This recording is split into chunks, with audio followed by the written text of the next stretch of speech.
Hello po sa inyong lahat mga ka-crypto. Ako po si Pinoy Crypto Trader at sa video na ito ay atin pong pag-uusapan ang tungkol sa balitang ito kung saan ang sabi po rito ay 5 years later, Pi Network's mainnet launch remains elusive.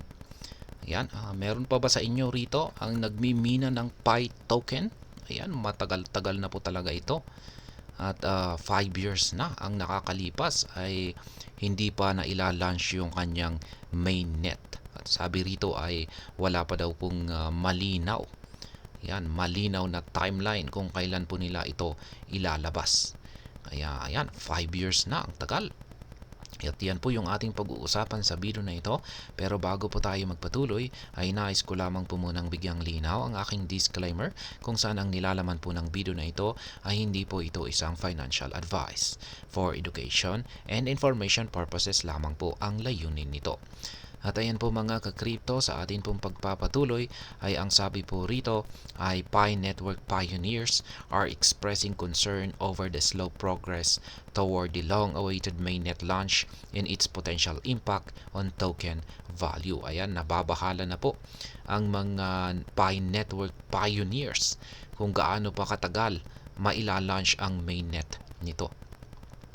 Pi Network has just turned 5 years. Ayan, 5 years old na ang Pi Network. A verified user who has mined Pi Network for over 5 years took to X to voice frustration over the delayed mainnet launch and the slow pace of development. Pi Network, known as the first tap-to-earn platform, remains popular, especially in emerging markets like China, Brazil, and India. Ayan po, isa pong verified user ng Pi tokens. Ang matagal-tagal na po siyang nagmimina. Higit 5 years na po siyang nagmimina. At siya po ay nag-post ng kanyang pagkadismaya sa kanyang X account na nagsasabi na bakit kaya napakatagal ang launching at saka development ng kanyang mainnet. Ayan, sumikat na rin po ang Pi Network dito sa Pilipinas at isa na rin po ako sa nagmimina nito. Pero ayan, hindi na po ako madalas nakakapagmina nito. Kasi simple lang naman ang magmina rito. Itatap lang naman po natin yung kanyang app, ayan, application sa ating mga mobile devices, tapos na. Ganyan lamang po kadali. Kaya hindi naman po siya hassle. Launched in 2019 by Stanford scientist Nicholas Koukalis and Cheng Jiao Fan, Pi Network's goal was to create a cryptocurrency that would be easy to mine and use. Yan po yung taong gumawa dito kay Pi Network. Na-launch pa siya noong taong 2019. At yung layunin daw po nito ay para makapag-provide ng isang cryptocurrency na madaling minahin at madaling gamitin. Ayan, yun nga lang, at napakatagal po ng kanyang launching sa kanyang mainnet. Pi Network users, popularly known as pioneers, can mine tokens by simply pressing a button on the mobile app. These tokens are currently worthless but they are expected to gain value once the open mainnet is launched. Ayan, totoo po yan. Gaya ng aking sinabi kanina ay napakadali lamang po itong minahin gamit ang ating mobile devices. Meron po silang app na itatap lamang natin tapos magmimina na po ito. Yun nga lang, at ito po ay hanggang ngayon ay nasa testnet ito, kaya useless po yung mga namimina natin na mga Pi token unless na mailabas na po siya or malipat na po siya sa mainnet. At dyan na po posibleng magkaroon ng value yung ating mga namina na Pi token dito. As part of its roadmap, Pi Network moved into an enclosed mainnet in December 2021. The enclosed mainnet period allows the calibration on the token model before the official mainnet launch. It also lets developers build applications that will give PiCoin utility after launch. Ayan, itong nakalipas po na December 2021 ay na-move po ang network ni Pi Network sa isang enclosed mainnet. Hindi pa po yan yung official na mainnet nito. Enclosed mainnet pa rin po ito. At yung gusto po natin mangyari ay yung ilipat nila ito sa kanilang official mainnet. Kaya yan, pero yung enclosed mainnet na ito ay inaalaw po nila yung mga developers na mag-build ng applications dito para at least magkaroon ito ng utility bago ito mai-launch. Kaya yan po yung actual na tweet ng Pi Network sa kanilang X account. Pi Network celebrates 2,000 days since its official launch on March 14, 2019. Kaya this milestone reflects the steady ongoing efforts of our community as we move ever closer to our vision of building the world's most exclusive peer-to-peer ecosystem and online experience.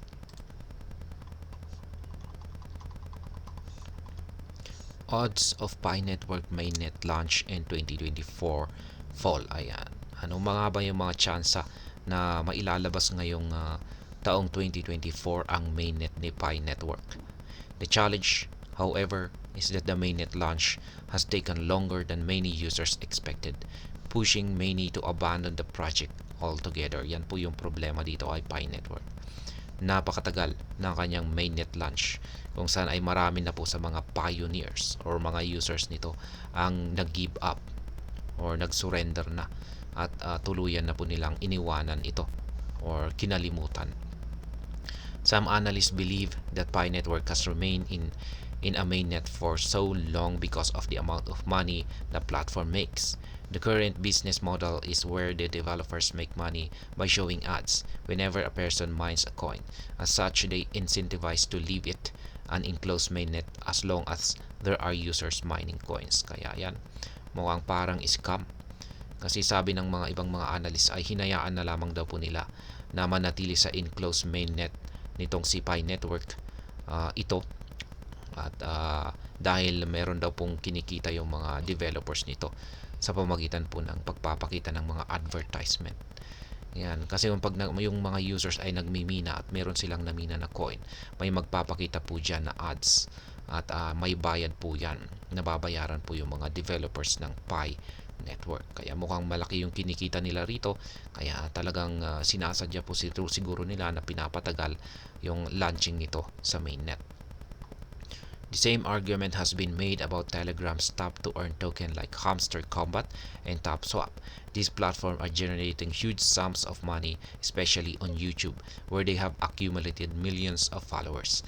A concern is that their YouTube videos will not generate these views when the tokens start to trade.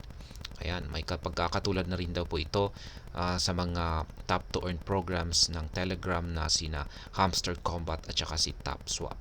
Pero si Hamster Combat, magla-launch na po ito. Malapit na po itong mai-launch at maipamigay na rin yung kanilang mga airdrop. Kaya panoorin na lamang po ninyo yung aking nakalipas na video tungkol dyan. At ayan, Pi Network's developers hope to migrate to the mainnet later this year. But some analysts worry that this will not happen. For it to happen, it will need to have many pioneers verified, a move the developers argue is needed to prevent boots. Users who don't do the KYC will see their accumulated tokens burned and removed from circulation. Yan po yung talagang matindi rito. Yan, yung Pi Network na ito ay magmamigrate na raw po sa mainnet. Posibleng sa taon na ito or sa susunod na taon. Pero maraming mga analysts ang nababahala na hindi ito mangyayari. Kasi marami raw po mga pioneers ang hindi pa verified. Yan.